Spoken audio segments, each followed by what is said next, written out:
రేపు ఆదివారం రోజు తాళంతో ఇలా చేయండి. మీరు కోరుకుంది ఖచ్చితంగా మీ కాళ్ళ దగ్గరకు వచ్చి పడుతుంది. అలానే కాకుండా మీ సుడి తిరుగుతుందండి. చాలా అద్భుతమైన ఫలితాలు వస్తాయి. నార్మల్గా ఏంటంటే కనుక తాళం ఉంటుంది కదండి, మనం ఏంటంటే ఇంటికి వేస్తూ ఉంటాం. ఆ తాళంతో ఇప్పుడు కనుక పరిహారం చేసుకుంటే ఎంత మంచి ఫలితం వస్తుందంటే అంత మంచి ఫలితం వస్తుంది. ఇంకా ఒక రకంగా చెప్పాలంటే కనుక మనం కోరుకున్న వారు కూడా మన మాట వినటానికి అవకాశం ఉంటుంది.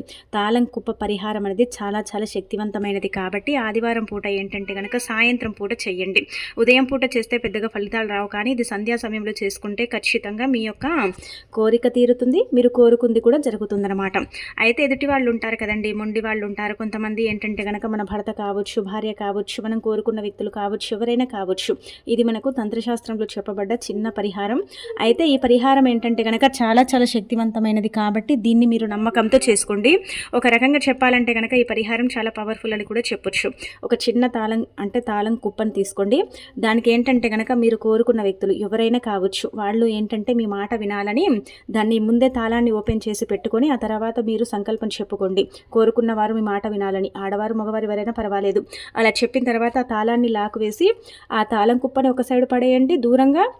అలానే ఆ తాళం చేతులు ఉంటాయి కదా, వాటిని ఏంటంటే కీస్ని వేరే దగ్గర పడేయండి. అంటే దూరంగా పడేయండి. ఎవరికి దొరకకుండా పడేస్తే ఖచ్చితంగా జరిగి తీరుతుందండి. వారం రోజుల్లో మీకు అర్థమైపోతుంది, వారం రోజుల్లో తెలిసిపోతుంది అనమాట. చాలా పవర్ఫుల్ పరిహారం అని కూడా చెప్పుకోదగ్గ విషయం.